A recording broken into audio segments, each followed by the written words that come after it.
Hello guys and welcome back to my channel Yash experience. So आज का नया topic है स्कैपुला। जो स्कैपुला है इसका लैटिन में वर्ड का मतलब होता है शोल्डर। जो स्कैपुला है ये एक बहुत थिन सी बोन है जो हमारे थोरैसिक केज के पोस्टीरियर लेटरल एस्पेक्ट पे पीछे की तरफ रखी हुई है। इसकी दो सरफेस होते हैं, तीन बॉर्डर्स, तीन एंगल्स होते हैं इसके, और इसकी तीन प्रोसेस होती हैं। तो अब मैं आपको इसका साइड डिटर्मिनेशन बताता हूँ। जब भी आप स्कैपुला को पकड़ेंगे तो जो बोन है आप उसको इस तरीके से पकड़िए, पीछे जो उसका स्पाइन है उसको पिंच करके पकड़िए। आप इसके बाद ये देखिए कि ग्लेनोइड कैविटी की साइड है, अगर ग्लेनोइड कैविटी उसकी लेफ्ट साइड पे है तो वो लेफ्ट साइड की स्कैपुला है, अगर वो राइट साइड पे तो राइट साइड की स्कैपुला है। साइड डिटर्मिनेशन में मेन इंपॉर्टेंट बात यही है कि जो स्कैपुला होती है उसकी जो ग्लेनोइड कैविटी होती है वो बहुत छोटी सी होती है क्योंकि हेड ऑफ ह्यूमरस बहुत बड़ा होता है। उसके अलावा ग्लेनोइड कैविटी के नीचे जो बॉर्डर होती है, लेटरल बॉर्डर, वो बहुत थिक टाइप की होती है। और जो स्कैपुला है उसका एक डॉर्सल सरफेस होता है। Dorsal surface spine of scapula से डिवाइडेड रहता है सुप्रास्पाइनस फोसा और इंफ्रास्पाइनस फोसा से। और इसका जो कोस्टल सरफेस है, कोस्टल सरफेस के आगे सब स्कैपुलर फोसा रहता है, जहां से बाद में सब स्कैपुलरिस मसल निकलती है। तो अब इसके फीचर्स पे आ जाते हैं। इसके फीचर्स में मैंने जो सब सरफेस के बारे में बताया कि इसके दो सरफेस होती हैं। एक होती है आगे वाली कोस्टल सरफेस, पीछे वाली होती है डॉर्सल सरफेस। जो कोस्टल सरफेस होती है वो सब स्कैपुलर फोसा रहता है उसमें। जो डॉर्सल सरफेस होती है उसमें स्पाइन ऑफ स्कैपुला रहता है, जिसमें सुपरास्पाइनस फोसा और इंफ्रास्पाइनस फोसा रहता है। अब इसकी बॉर्डर्स के बारे में बात कर लेते हैं। सो इसकी तीन बॉर्डर्स होती हैं, सुपीरियर बॉर्डर, मिडिल बॉर्डर और लैटरल बॉर्डर। इसके बारे में मैं फोटोज में शेयर कर दूंगा। और अब इसके एंगल्स। सो इसमें तीन एंगल्स होते हैं। जो ग्लिनोइड कैविटी होती है वो एक लेटरल एंगल बनाती है, तो वो एंगल बहुत बड़ा एंगल होता है। जो सुपीरियर एंगल होता है वो ट्रेपेजियस से कवर्ड रहता है, और जो इंफीरियर एंगल रहता है वो लेटिस्मस डोर्साई से कवर रहता है। और अब इसकी प्रोसेस के बारे में। सो स्कैपुला की प्रोसेस भी तीन होती हैं। इसमें एक होती है कोरेकॉइड प्रोसेस। कोरेकॉइड इसलिए बोलते हैं क्योंकि वो कौवे की जो चोंच रहती है उस तरीके की रहती है, इसलिए उसका नाम कोरेकॉइड प्रोसेस रखा गया।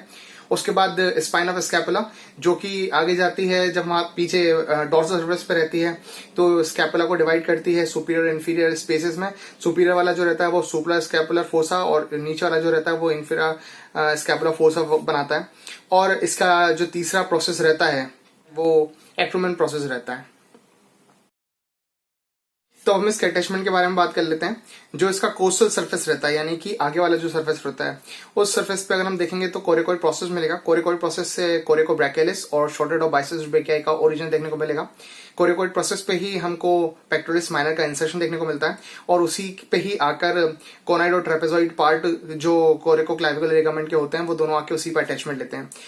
कोस्टल सरफेस पे ही जो तीन रफ रिजेस होते हैं उसपे सब स्कैपुलरिस मसल का ओरिजिन होता है, और उसी की मिडिल बॉर्डर के साइड पे हमको 1 to 8 digitation of serratus anterior का इंसर्शन देखने को मिलता है।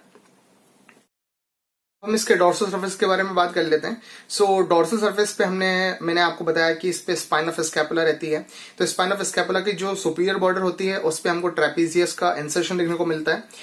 जो इसकी इंफीरियर बॉर्डर होती है स्पाइन ऑफ स्कैपुला की, उस पे हमको डेल्टोइड का ओरिजिन देखने को मिलता है। स्पाइन ऑफ स्कैपुला सुप्रास्पाइनस फोसा और इंफ्रास्पाइनस फोसा बनाता है। तो सुप्रास्पाइनस फोसा से सुप्रास्पाइनेटस और इंफ्रास्पाइनस फोसा से इंफ्रास्पाइनेटस का ओरिजिन होता है। अगर हम मीडियल बॉर्डर पे देखेंगे स्पाइन ऑफ स्कैपुला जहां से ओरिजिन होती है, तो उसमें हमको दिखेगा कि सुप्रास्पाइनेटस मसल के पास में जस्ट साइड में मीडियल बॉर्डर पे लेविटस स्कैपुला का इंसर्शन है, जहां पे स्पाइन ऑफ स्कैपुला आगे जुड़ता है। सबसे बेस जहां पे रहता है उसका, वहां पर हम देखेंगे तो हमको रोम्बॉइड माइनर का इंसर्शन दिखेगा, और बाकी जो मीडियल बॉर्डर होती है उस पर हमको रोम्बॉइड मेजर का इंसर्शन देखने को मिलता है।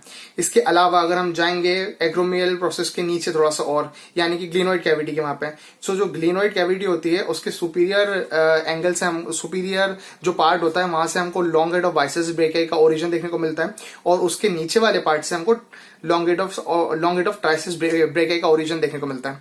इसके अलावा जैसे हम ग्लिनोइड कैविटी के नीचे आते हैं यानी कि लेटरल बॉर्डर पे, तो हमको ऊपर टीरिस माइनर का ओरिजिन देखने को मिलता है, उसके नीचे टीरिस मेजर का ओरिजिन देखने को मिलता है, और सबसे नीचे जो इंफीरियर एंगल होता है वहां पर हमको लेटिस्मस डोर्साई का देखने को मिलता है।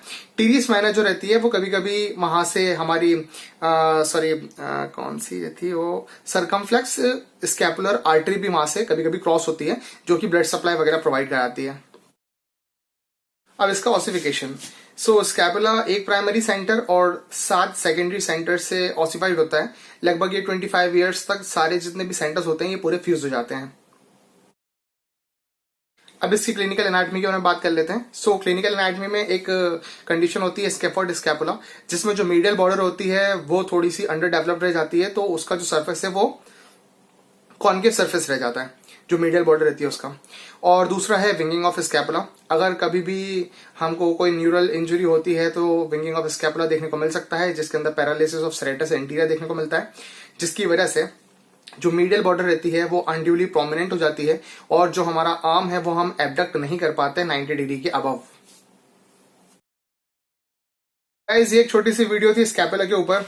मैं जानता हूं कि ज्यादातर लोगों को स्कैपुला क्लैविकल जो बोन्स वगैरह हैं या और आगे भी एनाटॉमी की चीजें आएंगी, बहुत कम लोगों के लिए काम किए, मगर देखते रहिए। और अगर आपको लगता है कि इसमें कोई भी चीज का सुधार हो सकता है तो प्लीज कमेंट सेक्शन में बताइए। मैं इसको और इम्प्रूव करने की कोशिश कर रहा हूँ। जितना मुझे अच्छा लगता है, जैसे मैं एक्सप्लेन कर सकता हूँ, मैं वैसे एक्सप्लेन कर रहा हूँ। मेन इंपॉर्टेंट बात यह है कि आपके पास बुक जरूर होंगी, बट अगर आपको कोई एक अच्छा टीचर नहीं मिला है, जो कि भोपाल में बहुत सारे ऐसे कॉलेज है जहां पर एनाटॉमी के अच्छे टीचर्स नहीं है, तो आप ये समझ लीजिए कि बुक होने की वजह से कुछ भी नहीं होने वाला। जब तक आपके पास एक अच्छा टीचर नहीं होगा, वो आपको नॉलेज डिलीवर नहीं करेगा, तब तक आपको एनाटॉमी समझ में नहीं आने वाली। मैं इस केस में लगी था कि हमारे एक टीचर थे जिन्होंने हमें बहुत अच्छे से पढ़ाया, एनाटॉमी बहुत अच्छे से समझाई। इसकी वजह से मैं आपके साथ ये नॉलेज शेयर कर रहा हूँ। अगर आपको कुछ और भी डाउट है तो प्लीज कमेंट सेक्शन में पूछिए। आप मुझसे कॉन्टेक्ट में भी आ सकते हैं। बाकी मैं नेक्स्ट वीडियो बनाऊंगा, प्लीज देखते रहिए। थैंक यू, नमस्ते।